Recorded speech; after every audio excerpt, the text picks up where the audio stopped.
Hello, welcome to another short video.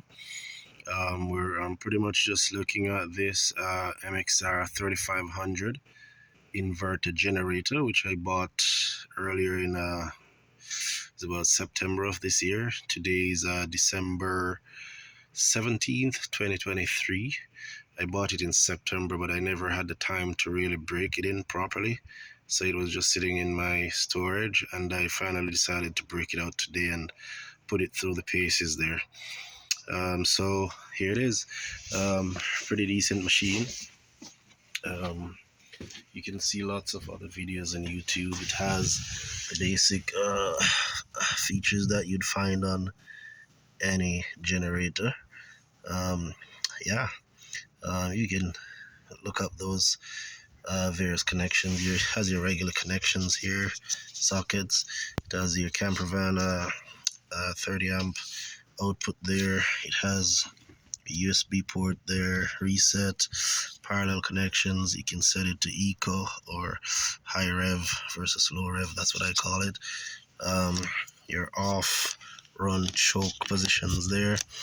Of course, it tells you your AC running, tells you when it's overloaded, telling you oil is bad. And of course, if you have it enclosed in an area where it's not getting enough air exchange, then the CO2 alarm will trip and it'll automatically shut off the generator.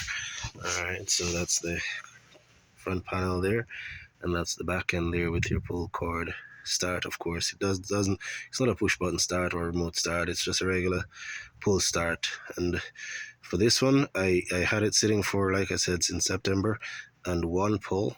I think I just pulled it a couple of times just to turn it over, and of course I did that before I actually started it.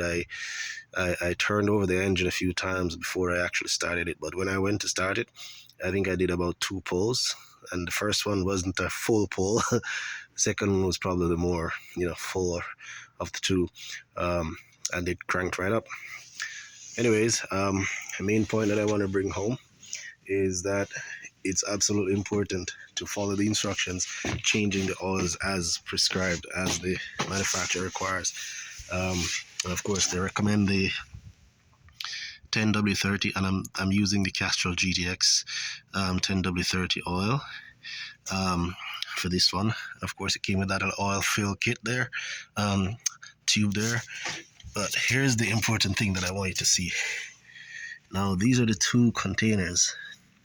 I don't know how clear this is going to be, but these are the two containers. Let's see if I move that.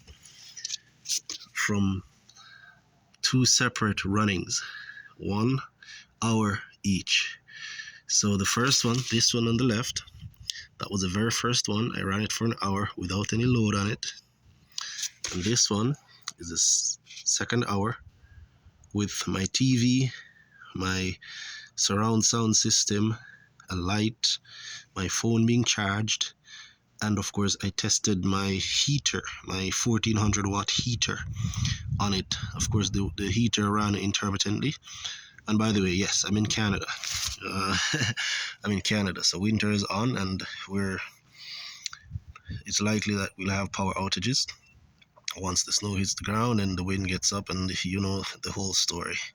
Alright, but the coloration is so evident. Difference in the coloration between the 2 hours that I ran this machine for is so evident.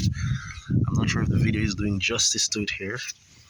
Maybe from the top, no, not really. But trust me, this one is like, how should I put it? I don't even know how to describe that color. But if you look at the bottom, you can see the kind of golden color that you get from that one, as opposed to this one. You can't see anything through it. That one is so dark, the first one. This was for the first hour, and then this was for the second hour. I literally ran it for 1 hour, and as I said, unloaded, and this one for another hour with the devices I mentioned earlier. So that's the difference in how you breaking it in. And I have a fresh set of filling of oil in it there now for the next run. And for me personally, I'll probably run it for 2 hours the next time and change it again, just to make sure that I break this thing in properly so it can last a very long time without eating away at my pistons and piston rings and all that good fun stuff inside there. But yeah, that's very important. Yeah, Good. So outside of that, the specifications are here. It's a pretty straightforward machine. It's 3500 peak watts, right? 3000 rated watts, 120 volts, 60 hertz, 145 cc, 1.06 gallons, which translates to just over 4 liters here. Just over 4 liters. I did the conversion on Google, and the 0.12 gallon is literally 0.45 liter. But honestly, I've this is my third filling, and it's, when I say filling, the third pouring that I did from this bottle, this 1 liter bottle, actually brought it to the high side of the fill line of the indicator on the dipstick. And I only use this once, so these two actually came out of that 1 liter bottle, and I still had enough to pour inside the oil, and it brought it up to almost the high mark on the dipstick.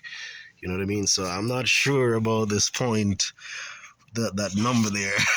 I'm not sure, unless that bottle was more than what they said it's on the bottle there. I don't know, but anyways, that's something for us to for. I'm not worried about that. Machine runs good. It didn't trip at all. I ran it until it was out of gas, just because I want to store it indoors.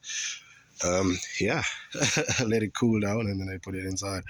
But yeah, the difference in the oil color, man, that's what amazed me.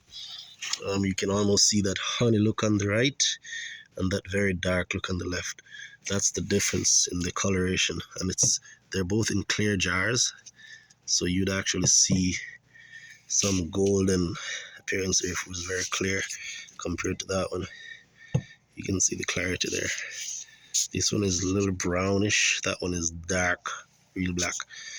All right, anyways, thanks for watching, and of course I'll keep you posted on any issues or challenges that come up with this little machine, and I'll use it from time to time, even if I don't have a power outage. I'll probably use it to vacuum my car, run a heater, run a little electric powered stove or something, just to keep it active. You know what I mean? Yeah. All right. Thanks for tuning in. Bye for now. Cheers.